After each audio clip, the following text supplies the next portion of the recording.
Okay, this is a remake of the connections for 12AX7 video. I was inspired by a trip to the dollar store last night. I picked up a $1 power cord. Okay, we got a 12AX7 in a holder. We've got the heater wires are connected to a black and red twisted pair. It's a dual triode. It's a 12AX7. There's two tubes in this one glass package. So on one side you've got the red wire plate, blue wire grid, yellow wire cathode, and on the other side red wire plate, blue wire grid, yellow wire cathode. A small test circuit connected here. On the blue wire, the grid, we've got an input capacitor, which is connected to that should be a 1 mega ohm resistor. It's not, but we're going to say it's 1 mega ohm, connected to our common connection here, which I'm going to call ground. We've got the cathode wire connected to a 2.2 k ohm resistor, connected to our common connection ground here. Let me come back to that one in a minute. We've got a plate resistor.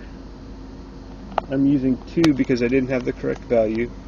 We've got an output capacitor, and then we're going to float on the output leg of that capacitor. We have to float that down to the ground 0 volt potential. If we don't float that leg down to 0 volts, then this leg right here will float up to maybe 60 or 70 volts. That would be bad for our circuitry that comes after this.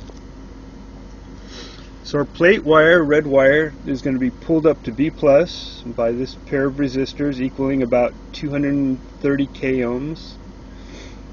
This is it's either a 1 microfarad or 0.1 microfarad coupling cap, 250 volts. The power, we're not going to be using 250 volts. We've got a power supply, a DC power supply using 9 volt batteries. We've got 3 on the bottom, 3 on the top, and if you snap them all together and wrap some electrical tape around them, what you come up with is a plus 60 volt DC power supply. That's a dollar store. That comes from the dollar store. We got that's just a shield for the tube, and we've got a filter cap. What we're going to do with the filter cap this time, to light the heaters, we're going to do something a little bit different. This is our Radio Shack transformer, 12 volt, 450 milliamp. It has a center tap at 6.3 volts, which is perfect for our heaters. This time, instead of AC to power the heaters, we're going to use DC. We're going to put a bridge right here. 2 middle legs are AC, the left leg is plus, the right leg is minus.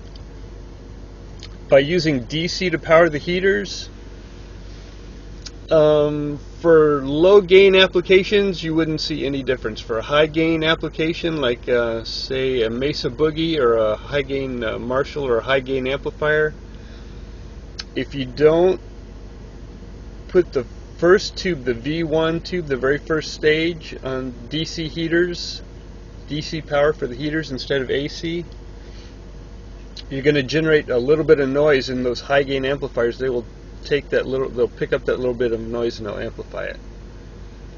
So that's slightly different, and that's the reason for this filter cap. This bridge diode will make a pulsating DC out of the AC, and then the filter cap will smooth it out into a smooth DC to light the heaters. And we've got a wonderful green power cord that came from the 99-cent store. So transformers, Radio Shack. These little barrier strips are Radio Shack. The rectifiers, Radio Shack. I believe all these items are Radio Shack. That's a small cap right there. I think it's 0.1 microfarads. That's not super important. The value of the input cap and the output cap are not hugely important. They can make the sound either too thin or too fat. If you use too small of a cap, you'll get a thin sound. If you get too big of a cap, the sound will be too fat. But you can play with those values to get those sound you want. 12AX7, this one happens to be a groove tube, 12AX7, made in China. That would be purchased on the internet, and the base, the soldering base for it, would be off the internet. The 9-volt batteries from the dollar store. And let's move on to part 2. Okay, here's the next step. We started off by attaching, we've plugged in the power cord. So now we've got AC here, we've got 12 volts. AC hitter center tapped at 6.3 volts. We've got a bridge rectifier, it's now powered up with 6 volts of AC. We've attached a 1000 microfarad 35 volt filter cap across the plus and minus, and we've attached the plus and minus to the black and red twisted pair for the heater wires. So we now have 6.24 volts DC lighting the heaters on this tube. I've got the metal case on it so the heat doesn't burn up my cloth here. So we have power, we have DC power going to the heaters. This would be typical for like a V1 first tube of a Marshall or a Mesa Boogie or some high gain amplifier. Also, we've connected 60 volts DC from the 9-volt batteries. We've got a black negative connection, we've got a red positive connection. I've tied the black wire to what I'm using for ground, where all the resistors come together. That's going to be our 0 volts, our ground, and I've tied the B plus red wire to the what I'm calling the plate resistor. It's 2 resistors to create the right value. This is creating a pull-up resistor. And let's check our voltages. If we look at the red wire, which is our B plus from the battery, we're going to see 59.7 volts. So almost 60 volts coming from our DC supply, our 9-volt batteries. So if we move over to the red wire of the tube, which is the plate wire, which is being pulled up by these plus 60 volts through the plate resistor, we now read 43.3 volts on the plate. And what that tells us is that the 60 volts is trying to pull the plate up to 60, but as the tube is conducting through the resistors, the plate resistors, the tube is pulling, because it's partially conducting, it's pulling the voltage down from 60 down to 43.3 across the plate resistor. That tells us the tube is conducting, it's operating, it's doing exactly what it's supposed to be doing. Another reading we can take to show that the tube is conducting is on our yellow cathode wire, which will also have current flow through it, a small, very small cathode current.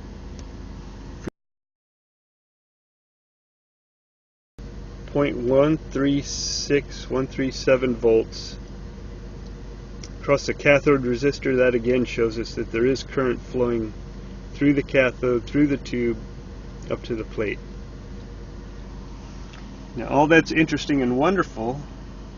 So at this point the tube is ready to be used for an audio signal. We can feed an audio signal into this green coupling cap. Across that empty leg right there, it's going to feed through the cap, it's going to feed through the grid wire to the tube, and the tube will begin to fluctuate in its conductivity based on the AC input signal from the music, from the guitar, from the bass, keyboard. And that signal will be amplified on the plate wire, so you'll get a high or a medium voltage AC signal across this pin of the cap with a high DC, like a plus 40 volt DC offset. So we use a coupling cap to decouple the DC, so all we get is the AC component on this leg. And again, we've got a resistor in here floating that leg down to ground. That should be a 1 mega ohm resistor, but I had to use a different one. So this will float this leg down to ground. If we do not float that leg down to ground, this leg will float up to plus 40 volts. And if you attach that in to plus 40 volts to your audio circuitry, it will not like it. So this is our coupling cap. So the audio signal will come down this leg, go through this cap, the DC will be removed, the AC is maintained, and then the output will be here on this leg. So let's go ahead and hook up an audio source and hear how that works.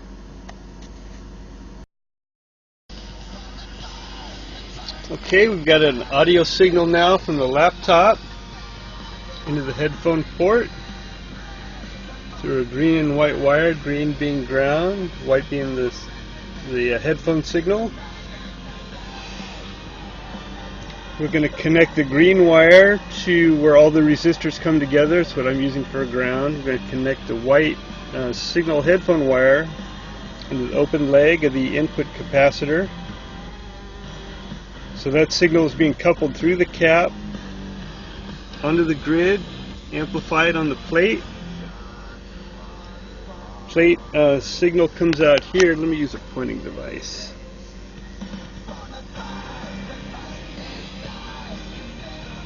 Plate signal comes out on this leg of the cap. Coupling cap lets the AC pass and blocks the DC. So you've got an amplified AC signal here with no DC component on it. And we run that over to our input to our amp. Got a computer speaker here. So we've got a ground and a signal coming off the plate, feeding the speaker, and we've got a little bit of music here.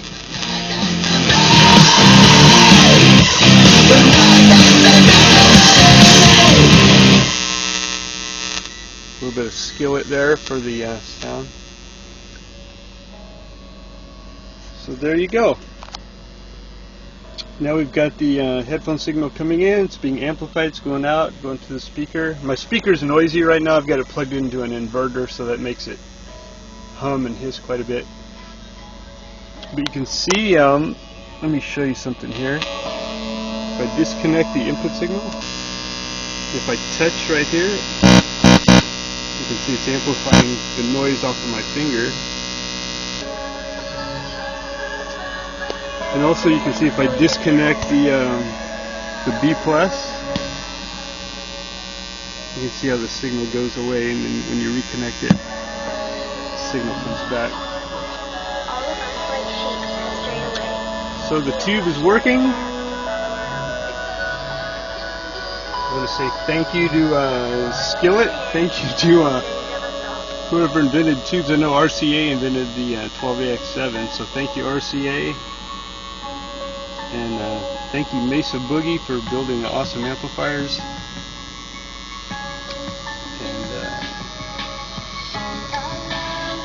Yeah, this video, it was inspired by good music.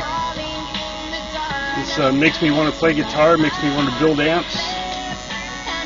So I hope you get to do some building and playing on your own.